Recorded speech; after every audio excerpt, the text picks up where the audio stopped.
I was speaking in Raleigh a few years ago at a church, and I was standing at the book sales table before the presentation, and a fellow came up and introduced himself as a pediatrician and told me that he was there. He said, "John, as you know, most of the questions that parents ask me are not medical in nature, they're behavioral."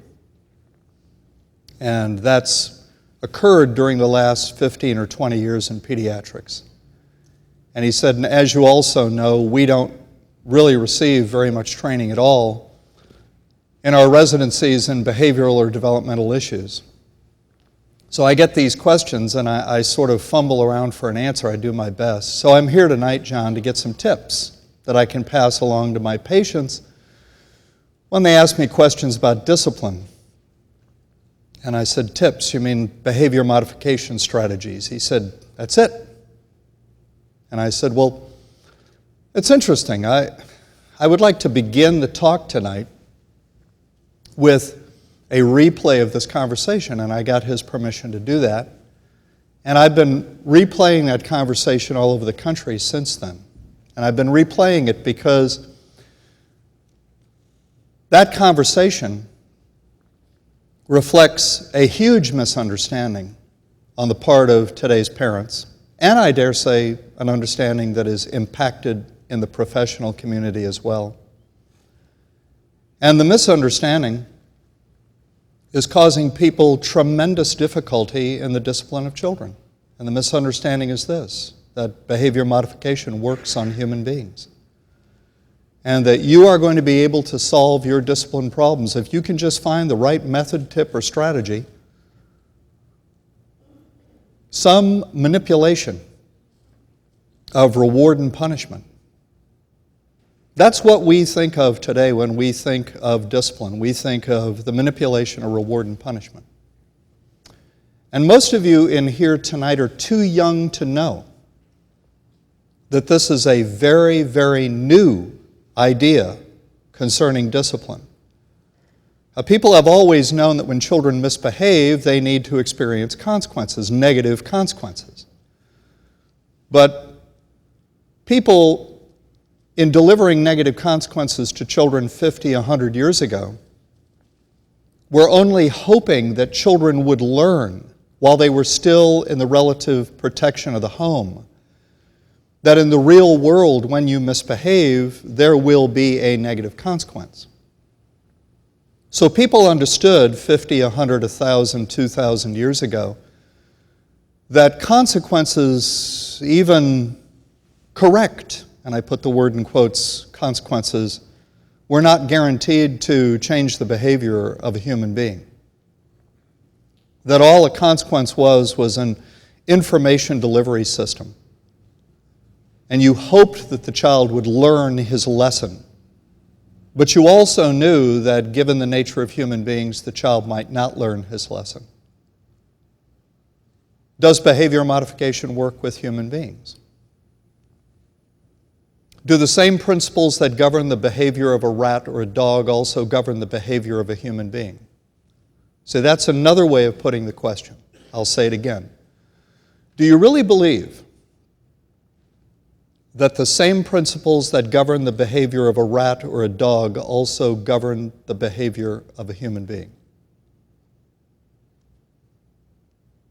When I was in graduate school, I took a course on experimental methods, and I was given a rat. And I was told to design an experiment that would demonstrate one or more principles of behavior modification.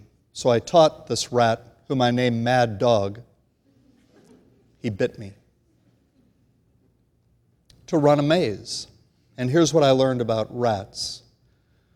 If a rat comes to a choice point in a maze where the rat can turn in one of two directions, either left or right, and the rat learns that if he turns to the left, he receives a mild electric shock. But if he turns to the right, he's free to continue exploring the maze and will eventually find his way to food.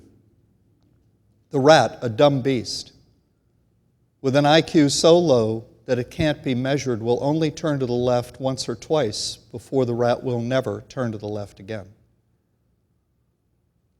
After I taught, or after Mad Dog learned to run the maze, I took him out of the maze, put him back in his cage, and kept him in his cage for a month. And then I put him back in the maze. And he came to that choice point in the maze, and he sniffed to the left, and he sniffed to the right. And it was almost as if I could see him, quote, thinking, "Oh no, I'm not going to make that mistake again." And he went to the right. Now, folks, I tell you that story because if you put child in the place of rat in that story, it doesn't work. And you already know that. All I'm doing is bringing to the surface of your consciousness something that you already know, aren't I? You already know that behavior modification doesn't work on human beings. But you keep beating your head against this wall, thinking that if you just find the right consequence and the right consequence delivery system, you can get it to work with your child. And folks, the fact of the matter is that human beings are the only species in God's creation that will come to a choice point of that sort. And knowing from prior experience that if they go to the left, they are highly likely to experience a negative outcome, we'll go to the left anyway. And we'll go to the left over and over and over and over again, just to prove, as the toddler so eloquently puts it, "You're not the boss of me." And as the teenager somewhat less eloquently actually puts it, "I don't care what you do to me." See, a dog cares what you do to it. Human being doesn't care. Because a dog is not by nature rebellious and sinful, and we are. And children, as young as 2, are determined to prove what Adam and Eve were determined to prove, that there is no authority higher than themselves. That they can do what they want, and there's nothing you can do to stop them. I was in Birmingham, Alabama a few years ago, and a fellow comes up to me, and he tells me he's a dog trainer. And he says, "John, I've figured it out."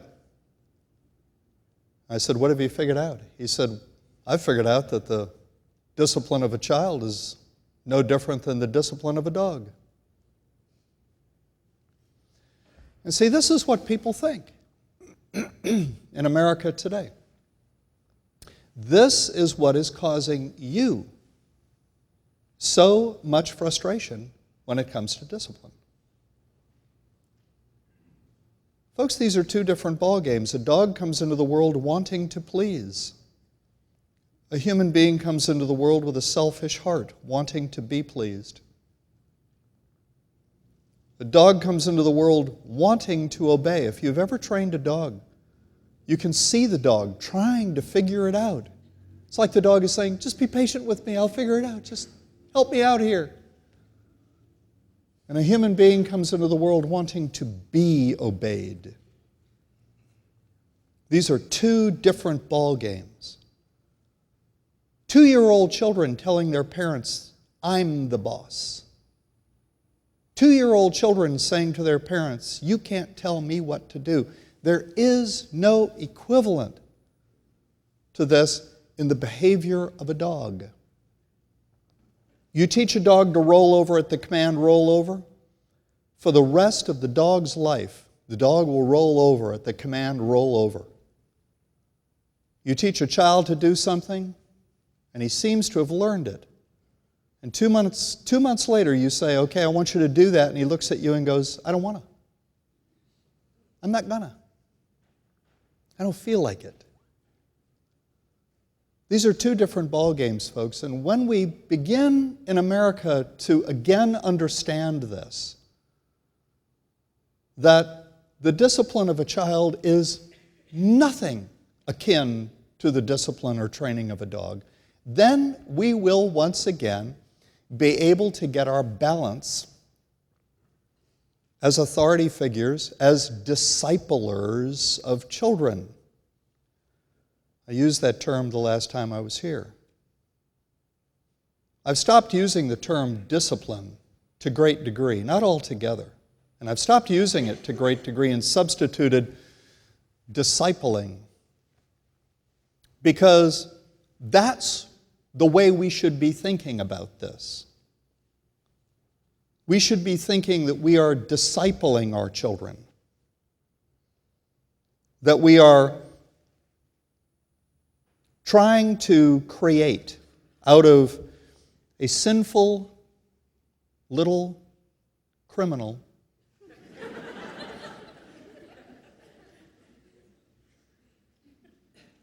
a pro-social human being who will consent to our government. I'm going to stop there. Thomas Jefferson, I believe, or the Founding Fathers anyway, they agreed that the only legitimate government was a government by consent of the people. Now, if you're like me, you don't like everything the government does, do you? Even if you voted for that particular government, you don't like everything the government does. But we consent to be governed in this fashion. And your job as parents is to cause your children to consent to your government, which again means they don't have to always like what you have done or are doing. But in the overall sense of the term, they have to accept. And whether they accept or not is up to you. It's up to the quality of your discipling. It's up to the quality of your leadership. And that's another term I used the last time I was here. Leadership. This is what discipline is all about. It's not consequence-ship, it's not punishment-ship, it's not reward-ship. It's not 1, 2, 3 magic-ship, time-out-ship, spanking-ship, taking away privileges-ship. It's leadership. And people used to understand this, you see. People used to understand that you didn't create a disciple out of the little criminal by manipulating consequences. You could cause a dog to follow you that way, but not a human being. A human being would realize intuitively that was manipulation and might cooperate with it in certain circumstances if it was to his or her convenience to cooperate, but could shut that cooperation off any time they wanted. And so you need something more powerful than the manipulation of consequences when it comes to the discipling of a human being. And the only thing more powerful is leadership. Leadership. And it's interesting that the qualities that make for good leaders do not change from one leadership context to another. If you understand how to lead people as Talbot does in a church, then you understand how to lead children. It's no different. If you understand how to lead people in a corporate setting, you understand how to lead children. The principles are the same. Wherever you find effective leaders, disciplers of people, you find the same principles operating. Principle number 1, act like you know what you're doing.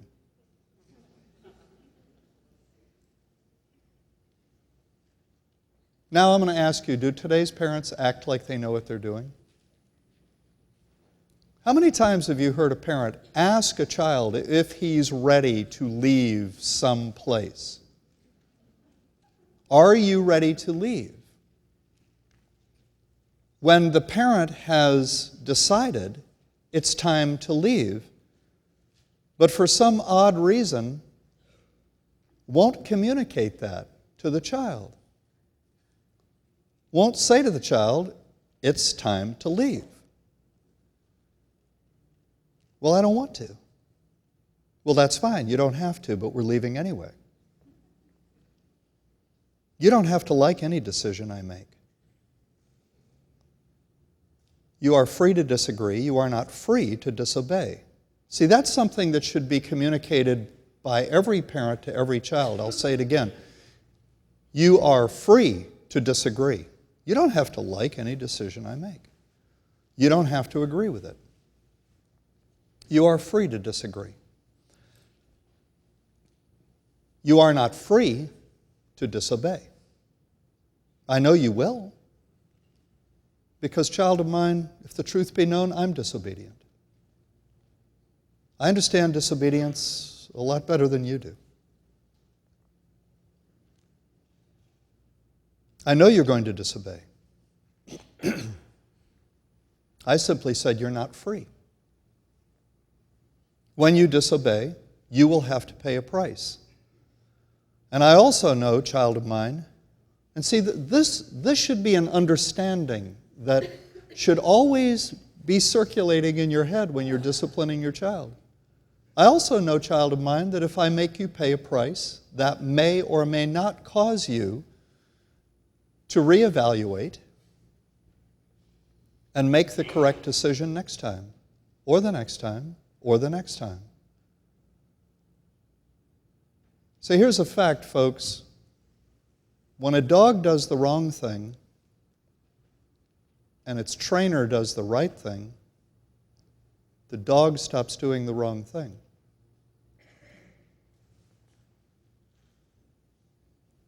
But when a child does the wrong thing and his parents do the right thing, the child may go right ahead and keep on doing the wrong thing. We are not animals. We are God's special creation. And we have something that dogs and animals don't have, which is free will. And that free will allows us uniquely to deny that a consequence in our lives has any relevance at all. A mother came up to me in Baton Rouge, Louisiana, a couple of months ago. "John, don't get me wrong," she said. "I'd never do this. But I'm having a devil of a time with my first child. He's 2.5 years old, and John, I tell him not to do something, and he'll turn around and give me this, John, I can only describe it as a diabolical look. As if to say, watch me. And he goes ahead and does it anyway. And John, I've tried everything. And he just keeps right on doing what I tell him not to do. John, I'm absolutely convinced at this point that I could beat him within an inch of his life. And when he came to, he'd look at me and do it again. Free will, folks. It's the most powerful force in humanity.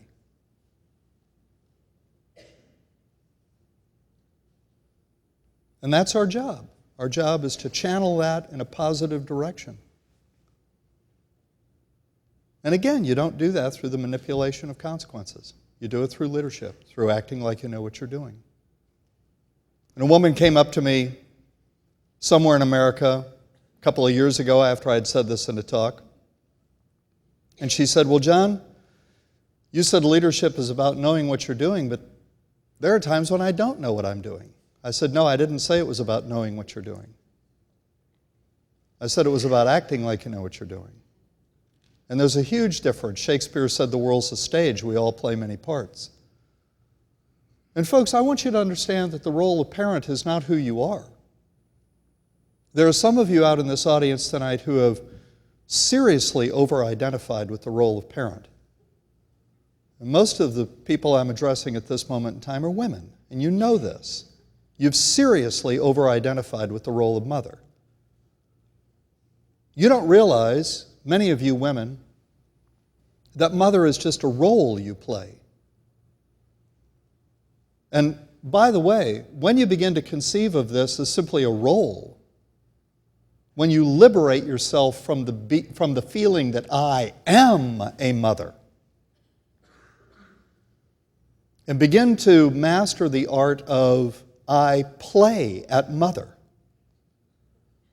then let me assure you, your behavior as a mother will be much more flexible. You'll enjoy yourself a whole lot more.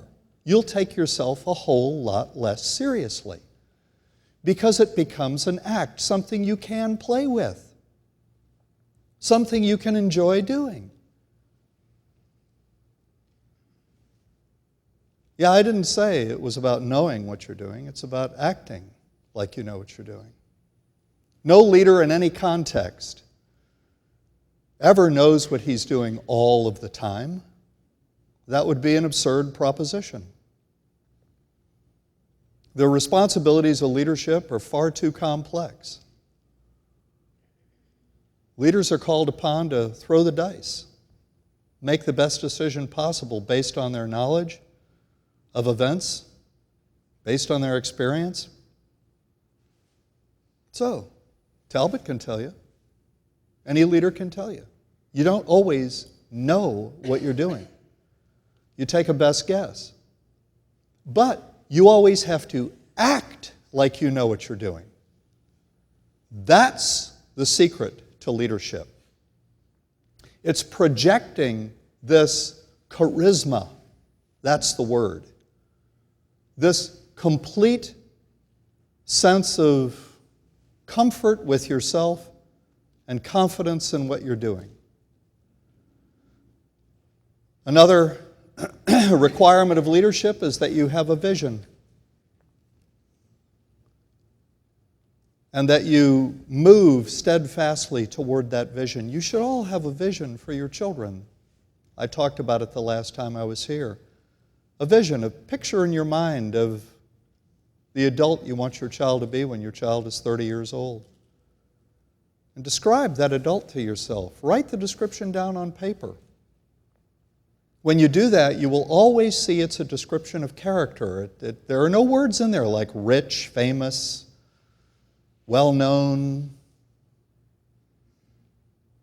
married well. They're all descriptors of character. And if you keep that vision in mind and you move steadfastly toward it, the likelihood, and folks, this is the thing with human beings, there are no guarantees. There will never be a Westminster toddler show.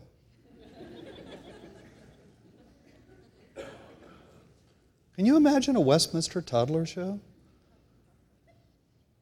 Come on, walk along with me here. I don't feel like it today. But you have that vision in mind and you move steadfastly toward it. And a decision that you are presented with today is a decision you will be able to relatively easily make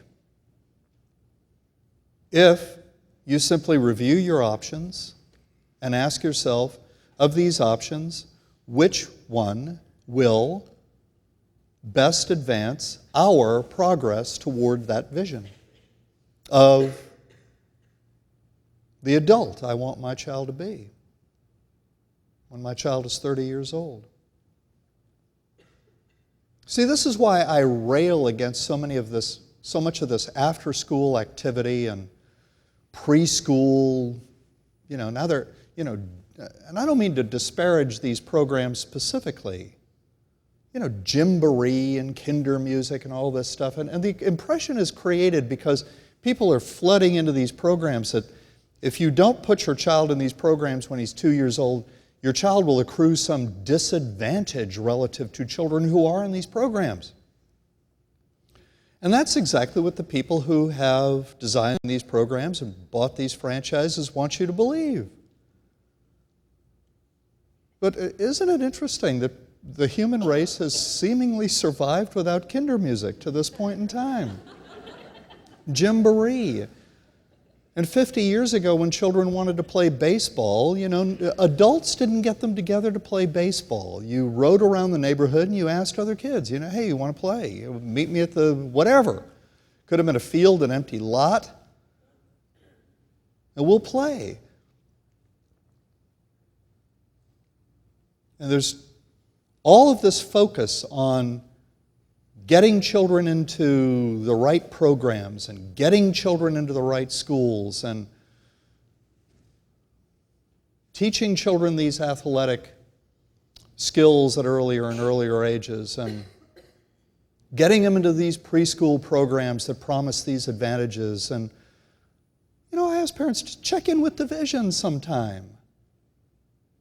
What is it about kinder music or Gymboree or any of this stuff that advances your progress toward that vision?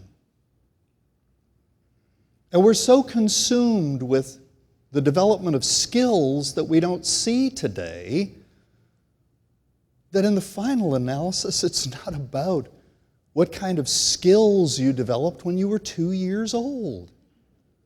It's about your character. That's the description of that adult. That's what we ought to be aiming at. That's what we ought to be focused on today. So leadership, it's about acting like you know what you're doing.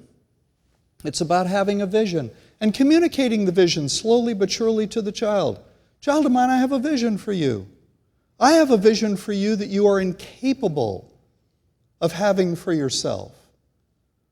You don't have the knowledge to develop a coherent vision of your own life for yourself. That's my job. And it's my job to move us toward that vision. And there will be times when you fight me tooth and nail because you don't understand what it is I'm doing. I don't expect you to. But you can count on me for this, that whenever you fight me tooth and nail, I am going to move toward that vision. And this is all for you. It's not for me.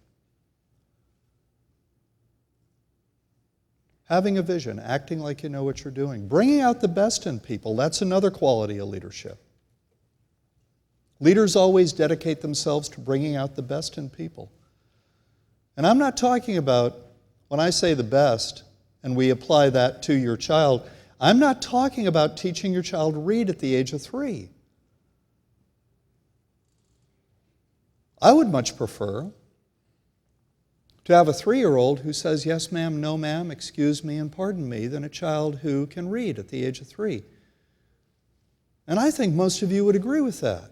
But if I asked you, have you spent more time this week with your preschooler trying to advance his academic skills, or have you spent more time trying to advance his character skills? Most of you, to be honest, would say, I believe, oh, John, I've spent more time on that skills thing, because that's the consumption in today's parenting culture. This is the distraction that pervades in this country today. It's very unfortunate, because it's knocking us off path. It's knocking us off track. We're not keeping a vision in mind.